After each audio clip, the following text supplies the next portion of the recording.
para opinar. ¿Qué tal? ¿Cómo están? Qué bueno que continúan con nosotros aquí en Mega Noticias TVC. Es noche de lunes, noche para opinar. Y como es costumbre, doy la bienvenida a mis compañeros Raúl Frías Lucio, director editorial de Mega Noticias, Elisa Alanís, columnista en El Universal y colaboradora de Mega Noticias, y Andrés Villarreal, gerente de Mega Noticias allá en Sinaloa.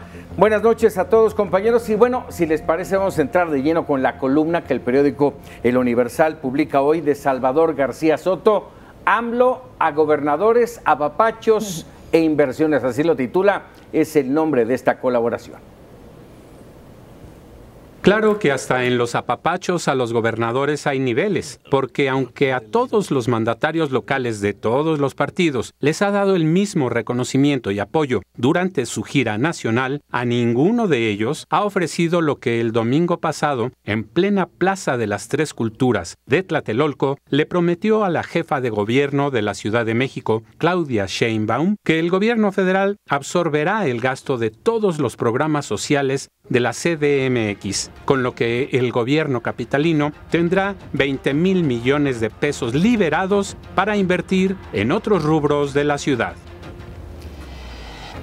Bueno, Raúl, hay que defender el bastión, ¿no?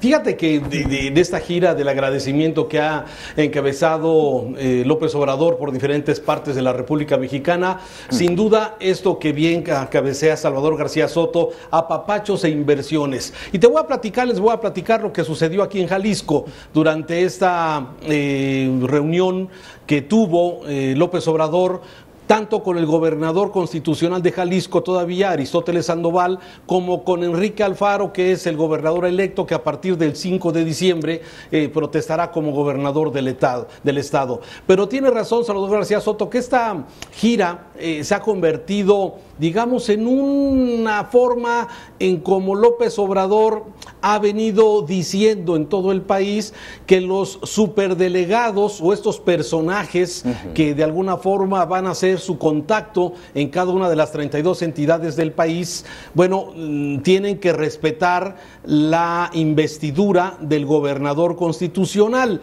Esto porque aquí, Paco, Elisa, Andrés, hemos comentado estos personajes que generaron muchísimo ruido, que no se sabe exactamente qué función van a tener, pero que sí van a hacerle ruido al gobernador en turno, sobre todo porque será el supervisor de miles de millones de pesos del gobierno federal que se estarán ejerciendo en cada una de las entidades. Pero hablando del estado de Jalisco, López Obrador, cuando llegó aquí a Jalisco, habló de inversiones, más o menos la línea 4 del tren eléctrico a Tlajomulco, habló de resolver el tema del agua, atoradísimo desde hace mucho tiempo con una presa que se disputa el agua entre Jalisco y Guanajuato, y mejoras a varios de los caminos rurales, entre ellos una carretera que se va a hacer de Puerto Vallarta para unir esta zona con la zona de la costa sur del estado de Jalisco.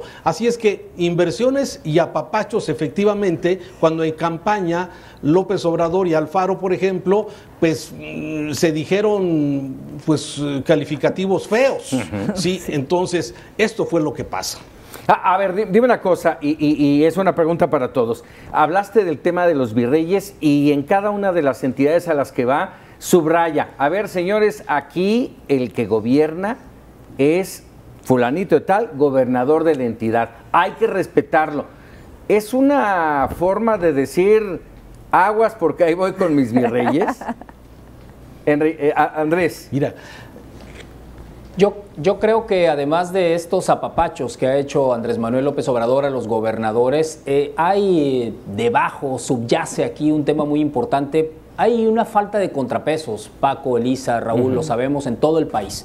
Los gobernadores están con las manos completamente sueltas, los congresos no son un contrapeso en este país. Quizás haya un cambio en aquellos estados en los cuales Morena asume el poder legislativo en estados donde el gobernador es de otro partido, sea el del PAN o del PRI. Tenemos ahí un problema. Entonces el tema de los virreyes sí es importante aclararlo, pero hay uno más de fondo, que es la falta de contrapesos que tienen los gobernadores, porque nadie los vigila. Y ahí está el asunto de Veracruz, de Coahuila, Coahuila, de Tabasco, de Quintana Roo, etcétera, etcétera. Nos podemos ir en cualquier estado que le pongamos el dedo en este país, va a suceder exactamente lo mismo. Y yo creo que sí hay que supervisar ese asunto. No sé si sean los virreyes o alguien más, pero el gasto federal debe revisarse sobre la marcha, no después cuando la Auditoría Superior de la Federación nos entrega estos documentos voluminosos en los cuales detecta algunas irregularidades. Está bien que Andrés Manuel está en su momento, que los apapache, que les dé un abrazo fuerte a los gobernadores, pero yo creo que después va a tener que dar varios manazos.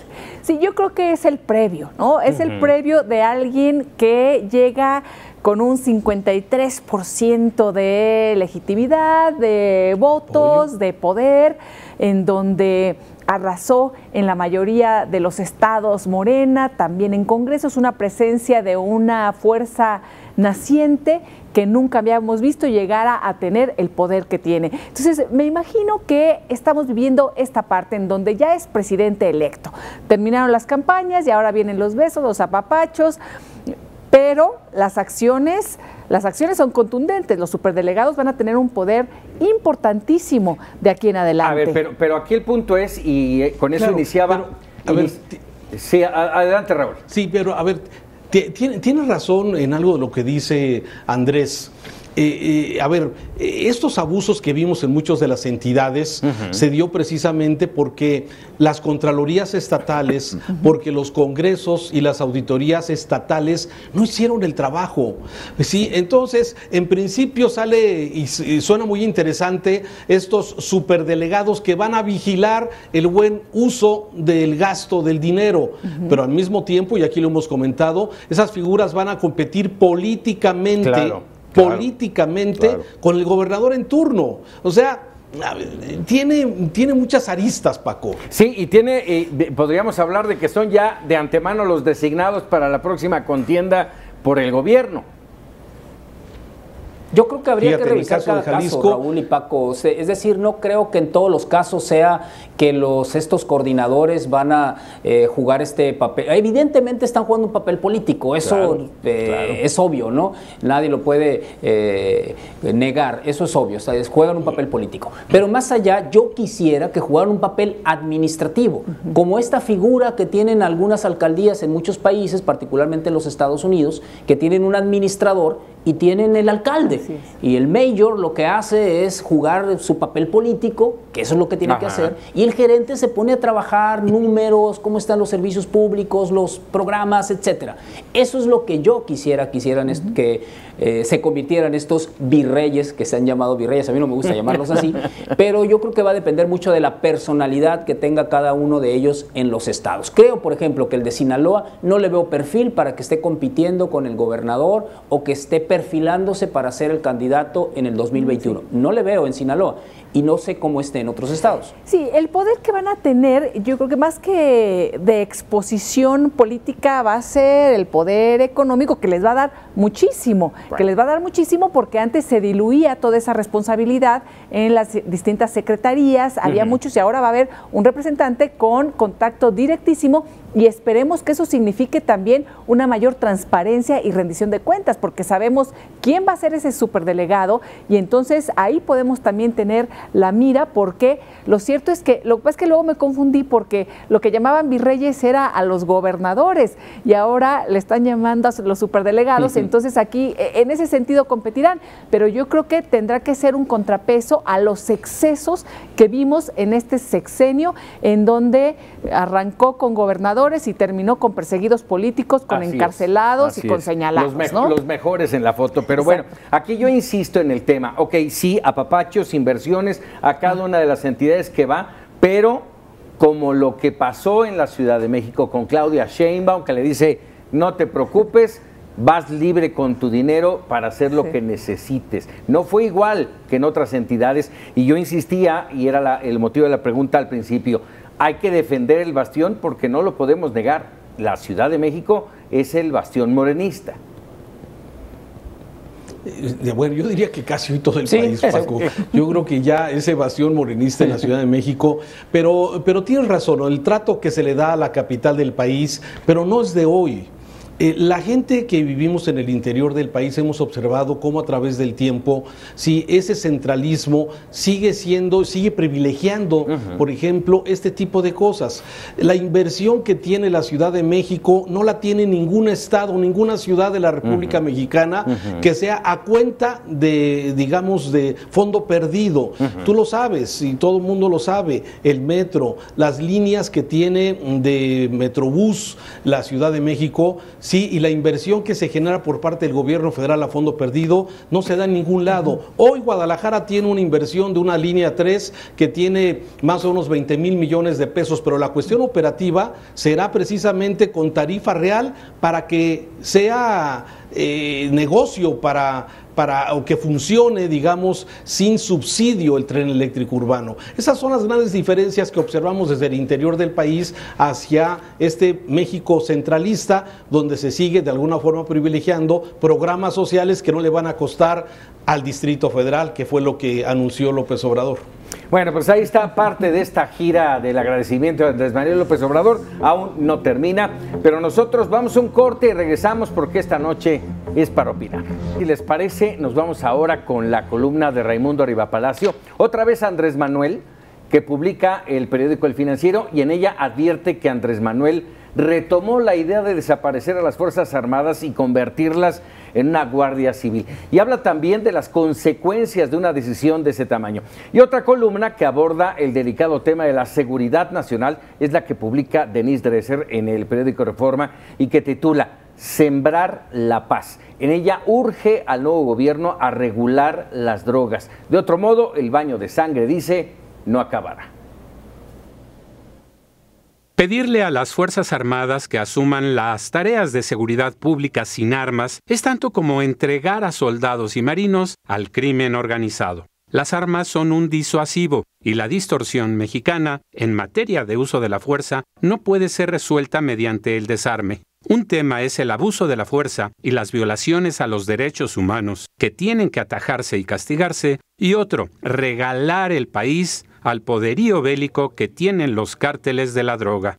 En tanto, en su columna en Reforma Sembrar la Paz, Denise Dresser se pregunta ¿cuántos muertos más se necesitan para entender que la política de drogas ha sido un absoluto fracaso? El propio expresidente Zedillo reconoció que se equivocó al perseguir una política punitiva que hoy rechaza, y para sustituirla presenta una propuesta radical e indispensable: la regulación de todas las drogas en México con distintas modalidades, pero de una sola vez. Comercializar en vez de prohibir, crear mercados abiertos en vez de combatir mercados negros, generar ganancias para el Estado en lugar de generar riqueza para los cárteles, reemplazar la criminalización por el tratamiento de la adicción, atender los daños a la salud en vez de seguir ignorándolos. Ha llegado el momento de reemplazar la consigna del siglo XX por la advertencia del siglo XXI. Ayer era sin maíz no hay país. Hoy debe ser sin mota no hay país o sin amapola no hay país. Y eso entraña construir mercados competitivos, funcionales, eficientes y bien regulados de drogas. Para poder sembrar la paz, toca regular lo que provoca la guerra.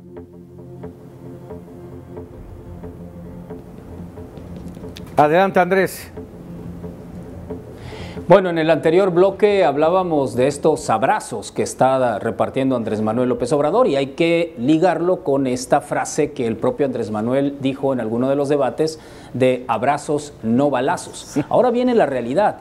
Es decir, el problema de inseguridad en este país tiene muchísimas aristas. No es solo la política de drogas, es una y quizás la más importante, pero no es la única, por supuesto. Es decir, desde lo más simple, si yo voy a denunciar ante un ministerio público el robo de mi vehículo o el robo de cualquier artículo de mi casa, voy a pasar todo el día ahí en el ministerio público y lo más seguro es que no exista una investigación. Y hasta lo más grave, digamos, las desapariciones forzadas, familias, centenares, millares de familias que están buscando a sus hijos o a sus esposos desaparecidos desde hace años y que no hay una respuesta ni una política pública que las atienda. Es decir, con todas estas aristas, eso de abrazos, no balazos, es una simpleza mayúscula de Andrés Manuel López Obrador, como muchas que ha dicho en el tema de seguridad.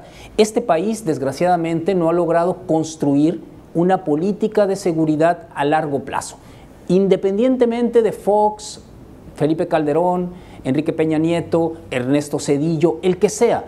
México requiere una política de largo aliento en materia de seguridad, un asunto que no se va a resolver en 6 años, evidentemente. He escuchado algunos puntos importantes de Olga Sánchez Cordero, la secretaria de Gobernación próxima, en el tema de la legalización. Ella dice no solo la marihuana, sino otras drogas también. Claro. Eso me queda claro que es necesario, pero no va a ser lo único, ni tampoco el tema del ejército en la calle o no en la calle. Hay un asunto muy grande que a mí sí me preocupa que Andrés Manuel López Obrador y su equipo de seguridad no lo defina con mayor contundencia y claridad. A veces incluso creo que Andrés Manuel va por un lado, Olga Sánchez Cordero por otro, y Durazo por otro, y siento que están jalando los 3 por distintos lados que van a terminar desmembrándonos. Es decir, uno jala un brazo, otro el otro, y alguien jala la cabeza. Esto no pinta bien. Es decir, me preocupa entonces que a estas alturas, a unos cuantos meses de que Andrés Manuel López Obrador asuma la presidencia, no tengamos perfectamente claro los ciudadanos qué es lo que va a hacer en materia de desapariciones, de combate a la delincuencia común, de combate a la delincuencia organizada, de la política de drogas, porque es muy fácil ahora a Zedillo escucharlo decir, como escuchamos a César Gaviria en algún momento, a Enrique Cardoso, sí, debía haber legalizado, sí, pero resulta que eso lo dicen solamente los expresidentes. Nadie en el cargo se atreve a decirlo. A mí me parece que están haciendo cosas y lo que estamos viendo es una etapa de transición en donde no acaba de ser claro el discurso, ¿no? Y en el discurso anda chimoltrufeando, ¿verdad? Como dice una cosa, dice la otra, dependiendo de dónde esté Andrés Manuel, y vuelve a la idea de una guardia civil que puede suplir a la gendarmería que comentaba anteriormente. Pero ¿qué sí se está haciendo? Se están haciendo los encuentros con las víctimas, se está creando mesas para los temas de la justicia transicional, se están considerando muchas cosas. Entonces el tema es tan complejo que sin duda tendrán que abordar todas estas aristas de las que hemos comentado. Y yo lo que no veo, por ejemplo, que comenta Raimundo, es que se hable de desarme. O sea, yo creo que también ahí Raimundo Rivapalacio da un paso más allá, además de la confusión retórica, le agrega y le pone ahí bueno, pareciera que lo único que se desarma son las Fuerzas Armadas. Pero ¿no? Nadie está hablando del desarme de las Fuerzas Armadas. ¿Quién está proponiendo? Nadie lo ha propuesto de esa manera. Lo que sí se ha propuesto, y es muy grave, como un ejército de paz. De paz, dijo que actúen como... ¿Y qué es lo que pasa? Que Andrés Manuel retoma conceptos de distintos países, de distintos momentos, y entonces los va utilizando dependiendo de la audiencia que tenga enfrente y crea mucha confusión. Pero en ningún momento se dijo que se desarmen las Fuerzas Armadas. Lo que sí se está pidiendo, y mañana el colectivo de Seguridad Sin Guerra estará enfrente de las puertas de la Suprema Corte de Justicia de la Nación para decir que abroguen, por favor, esa ley de seguridad interior en donde se le da las funciones de seguridad pública al ejército, y que eso no debe suceder en ninguna democracia, que debe ser una fuerza civil la que esté combatiendo de esta manera. Pero de ningún modo se habla de que no vas a combatir, no, bueno, pues tienes enfrente a grupos criminales armados hasta los dientes, ¿verdad? Sí. Desde luego. Fíjate, sí, además llevamos, yo coincido mucho con lo que estás comentando, Elisa, comento bien con lo que dices, Elisa, y de alguna forma no coincido en que no solamente los mexicanos no sabemos cuál es el plan de seguridad del próximo gobierno, yo creo que ellos tampoco lo saben con claridad, y eso es lo preocupante. Lo preocupante es, Paco, Elisa, Andrés, que en este país se siguen matando a miles de personas, se siguen desapareciendo, y sabemos que el crimen organizado es activo en esta parte. Si la propuesta es, bueno, acabar un poco con esa prohibición de las drogas, legalizar algún tipo de drogas, acudir muy temprano, como lo hizo López Obrador cuando fue jefe del gobierno del Distrito Federal, desde muy temprano recibir la parte. No sé si eso ayude o no ayude a bajar la criminalidad, pero me parece que aquí lo hemos dicho en muchas ocasiones. Para mí este es el principal problema que tiene el país. ¿Sí? Hablamos del aeropuerto, hablamos de descentralización, hablamos del Tren Maya, hablamos de tantas cosas que necesita nuestro querido México. Pero lo prioritario es el tema de la violencia.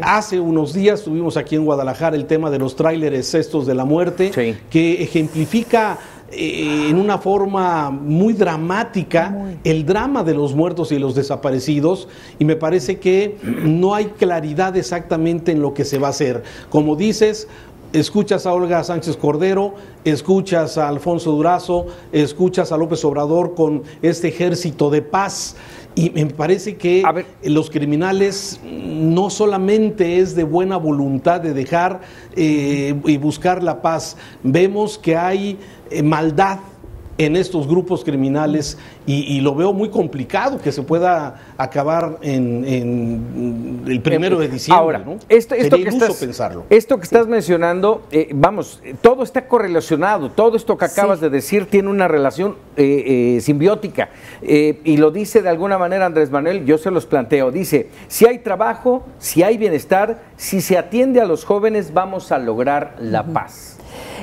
Yo creo que es parte de todo este concepto, ¿no? Exacto.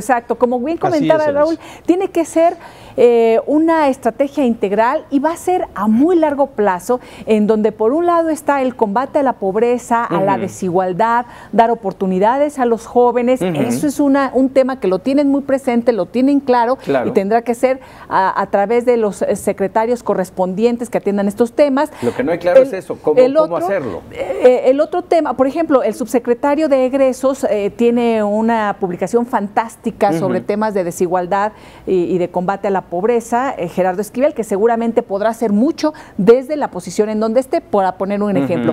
Por otro lado, están las mesas para la justicia transicional. Esa justicia transicional no se puede llevar a cabo si no se garantiza, entre otras cosas, la no repetición de todas estas acciones criminales. Entonces tiene que ser, y por supuesto contemplar esa parte que forzosamente estará. Y el otro es esta política de qué hacer con las drogas.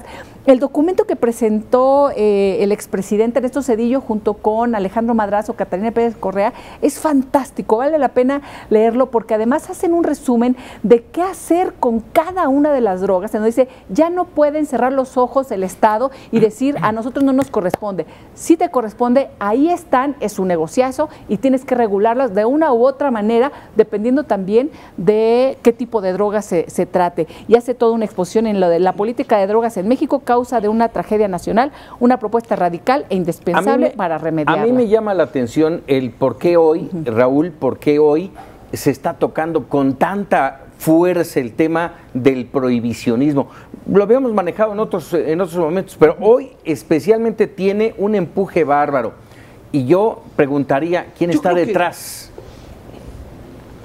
Fíjate, bueno, no sé si hay alguien detrás, pero lo que me parece, este debate en México ha sido viejo, Paco. Los que tenemos ya un rato en esto, tiene ya este debate sobre si legalizar o no legalizar. Lo que pasa es que el asunto no era de urgencia. Hoy es un asunto de urgencia, en que dejar que México siga poniendo los muertos, mientras que hoy pides marihuana por teléfono y te la llevan como pizza en California. Así es. Y dices, no es posible que aquí nos sigamos matando, ¿sí? Mientras que allá están haciendo grandes negocios. O se permite de alguna forma el negocio. En esto regular. Yo creo que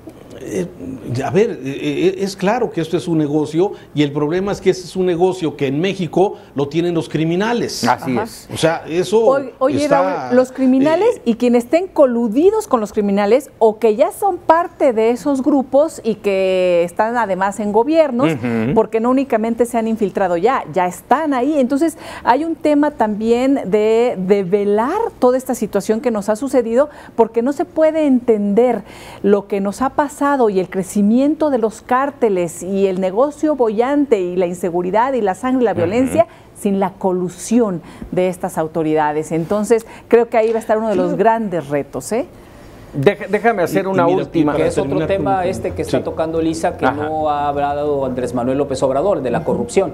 Así es. Y les hago una pregunta brevemente, porque ya tenemos que ir a corte. ¿La despenalización es entonces el camino? ¿Sí o no? Sí, yo digo que sí, tienen que regular. Sí. Yo estoy totalmente de acuerdo con el documento que publicaron, de verdad, es fantástico. Y yo estoy de acuerdo con Denise Dresser y con esta publicación de Alejandro Madrazo. Raúl. Y sabes que nada más una cosa más, y el tema del consumo, me parece de las personas, de los adictos a las drogas. O sea, hemos criminalizado desde luego un adicto a las drogas cuando se ha abandonado una política pública de atención a las personas que no son drogadictos porque quieren. Es una enfermedad. Andrés. Yo también creo que sí, que debe ser de urgencia la despenalización de algunas de las drogas. Yo no estaría la idea de que todas, pero sí es de urgencia. Yo sí lo creo que ahora es de urgencia. ¿Y usted qué opina? Se lo dejo ahí de tarea. Vámonos rápidamente a una pausa y regresamos. Es noche de lunes para opinar. Se dio a conocer el surgimiento del nuevo Tratado Comercial de América del Norte. Vamos, del acuerdo. Todavía no hay un nuevo tratado. Se trata del acuerdo trilateral Estados Unidos, México, Canadá, que involucra más de $1 billón de operaciones comerciales entre los tres países. Estamos hablando de un mercado de más de 500 millones de personas. El mercado tal vez es el mercado más importante. Pero, insisto, hoy seguimos con el Telecan. Sigue vigente, todavía no se termina. Y este acuerdo tiene un proceso de ratificación aún largo. ¿Cómo lo ven, Elisa? Me parece que antes que nada es una buena noticia para los presidentes, es una buena noticia para los mercados, lo estamos viendo el día de hoy, en donde el peso empieza a ganar. Es decir, con estas acciones se conjuran también muchos de los miedos que se sembraron durante las campañas con propaganda, con guerra sucia, etcétera. Y además aquí vemos la integración de manera interna en México del gobierno entrante, el gobierno saliente, en donde creo que hay que decirlo, hicieron una buena labor y yo creo que es de conjunta y la verdad a mí me da gusto porque yo he sido muy crítica de este gobierno, critico muchísimas cosas, creo que se está yendo Enrique Peña Nieto con muchas deudas y además haciendo cosas muy criticables, pero esta negociación que hizo Ildefonso Guajardo y que también acompañó el doctor Seade, me parece que ha dado buenos resultados. Hay que ir revisando, por supuesto, ya los detalles de cada uno de los contenidos, pero de entrada uno diría, es bueno, es positivo y esto va a despresurizar ciertas preocupaciones que pudiera haber tenido el gobierno de Andrés Manuel a partir del 1 de diciembre. Aunque no se sabe nada realmente de este acuerdo, no sabemos si hay beneficios o no, si hay perjuicios o no. Sí, habrá que esperar. Sí, yo creo que hay que el documento que está ya en el Senado. Todavía, ¿no? El Senado. Sí. Claro. Sí.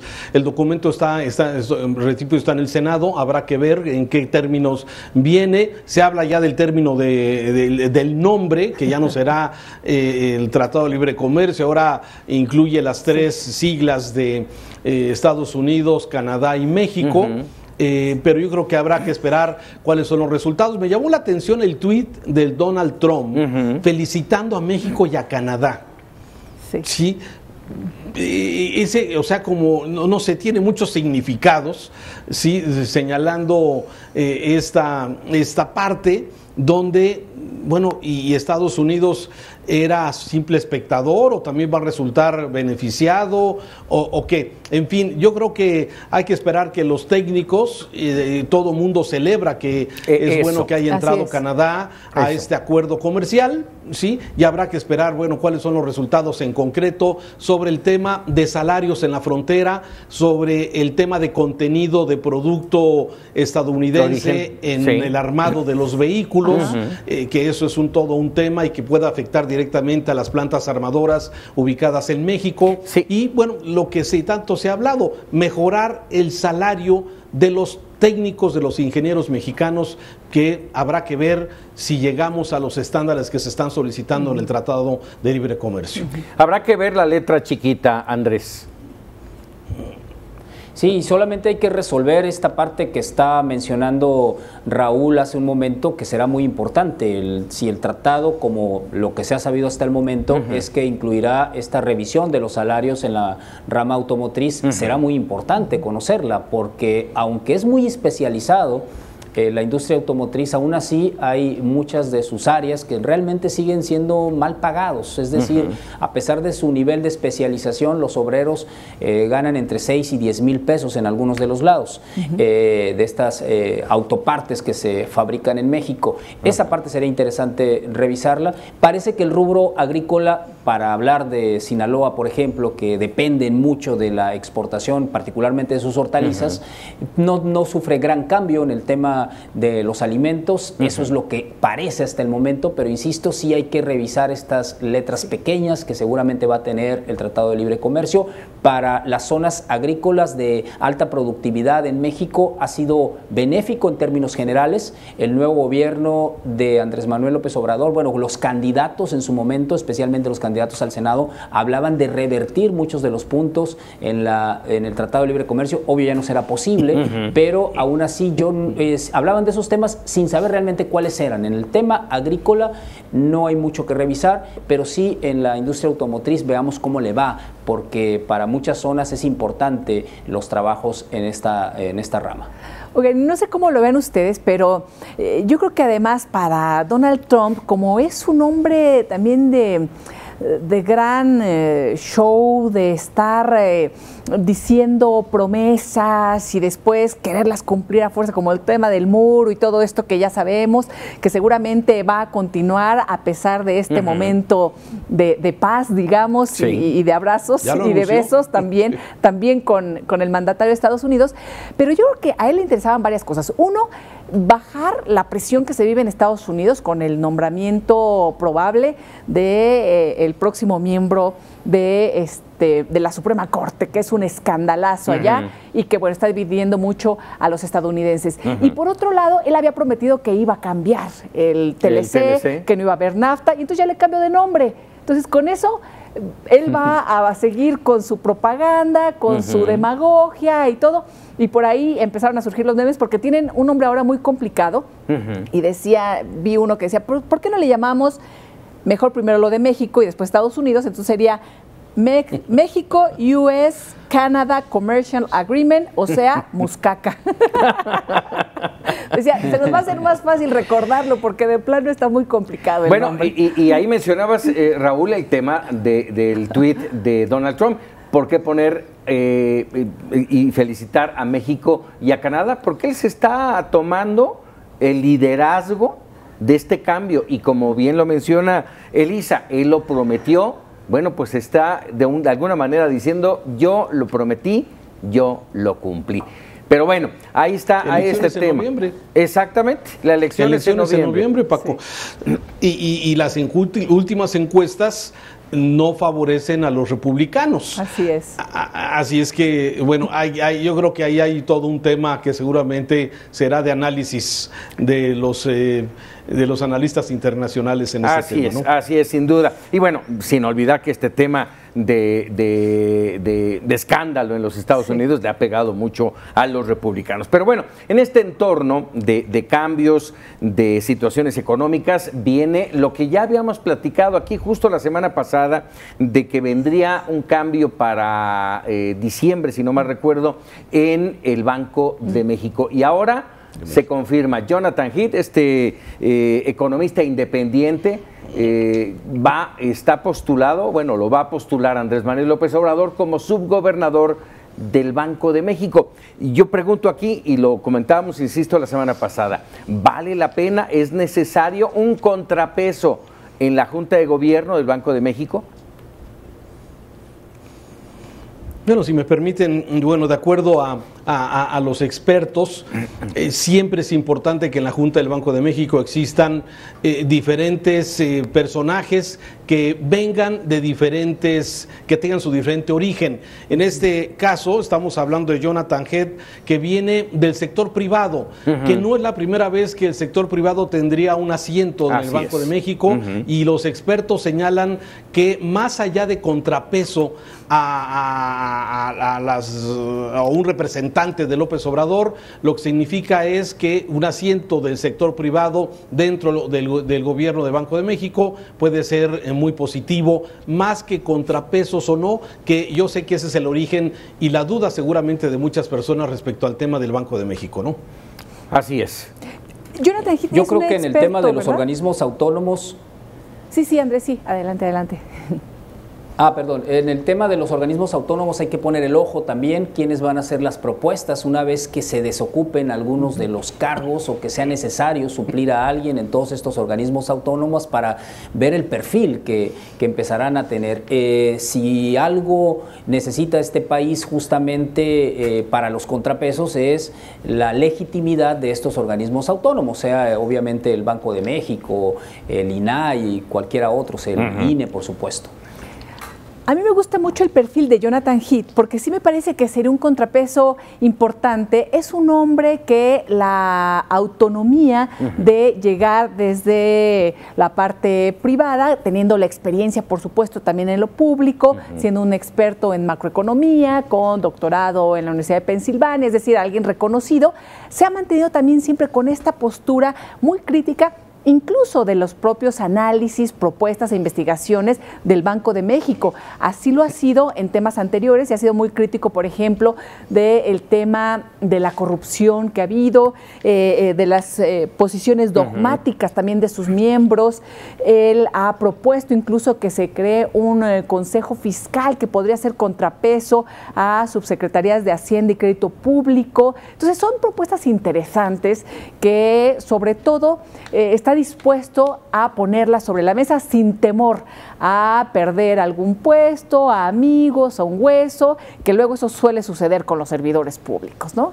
Sí, además recordemos que hay una situación ahí del plan económico del cual los jalones de orejas que tendrá que hacer el Banco de México tendrán que ir consensadas en esta Junta de Gobierno, y el tener a un personaje con tan especial posición y categoría como Jonathan Heath va a generar, esperamos, que buenas negociaciones, pero sobre todo buenos resultados para el país. Rápidamente les pregunto, a ver, hablando de cambios, lo mencionabas, Andrés, está el caso del doctor Jesús Seade, el negociador del Telecán, o de, como se llama el nuevo, pero bueno, es el negociador de Andrés Manuel López Obrador, sí, pero se le acabó, ¿eh? ¿A dónde va a tener Andrés Manuel López Obrador a Jesús Seade? No ha querido decir él, no ha querido el propio Jesús Seade mencionar nada, así es de que habrá que tenerlo en la mira. Y hablando de estas situaciones, viene rápidamente, tenemos un par de minutos nada más para hablar de las comisiones polémicas que se han generado en el Senado y en diputados, especialmente el tema de cultura con Sergio Mayer. ¿Cómo lo ven? A ver, primero, especial para los memes, ¿no? Todo un Bueno, a ver, sí, mucho material para esto, pero la verdad es que todos tienen derecho a tener alguna representación de alguna comisión. Me parece que todos los diputados, los legisladores representan a un grupo de mexicanos. Lo que no se espera o lo que no esperamos es que alguien que supuestamente deba tener una preparación media superior, pues de alguna forma tenga estas expresiones con faltas de ortografía, o que tenga de alguna forma estas expresiones que han sido criticadas. Pero yo creo que el origen, Paco, Elisa, es precisamente lo primero, cuando se le da a este partido de Encuentro Social, se le da la presidencia de algunas comisiones, un partido que no existe, que pierde su registro y que de ahí parte a una serie de errores como es el que estamos comentando, donde Morena rectifica y pone a este actor dentro de la Comisión de Cultura. Sin duda puede haber gentes mucho más preparadas para esto. No tampoco podría descalificar a un diputado que llega con una representación del promedio de los mexicanos. Ajá. Entonces, lo que pasa es que somos exigentes, queremos a veces tener al mejor, y así debería de ser, pero claro, también hay que hacer nuestra realidad. O sea, somos un promedio, ese es el promedio medio de los mexicanos, el que está representando la cultura. Claro. Seguramente me van a criticar mucho por eso que estoy comentando, sí, pero es una realidad en este sentido, Paco. Sí, pero yo creo que ahí, Raúl, tienes un punto que es, él fue electo, él no llegó por representación proporcional, la gente votó por él y está en una comisión. Y nada más yo quisiera decir rápidamente, porque el tiempo se agota, sí me parece muy bueno que hayan rectificado dos cosas. Uno, la Comisión de Salud en el PES me preocupaba por la visión confesional de este partido y podía ser muy grave para los derechos, sobre todo de mujeres y en general de los mexicanos y mexicanas. Y dos, que haya salido Sandra Vaca señalada y cuestionada por presuntas relaciones ahí con la trata o explotación sexual de mujeres, ¿no? En el caso de Cuauhtémoc Gutiérrez. Entonces, qué bueno que ahí dijo Morena en uno y el PRI en otro, no van. Así es. Elisa Lanís, te agradezco mucho. Andrés Villarreal, Raúl Frías Lucio, muchas gracias como siempre y sobre todo a usted por estar con nosotros aquí esta noche para opinar. Lo dejamos con los memerables y mañana, por supuesto, para opinar a fondo con Raúl Frías Lucio. Hasta luego.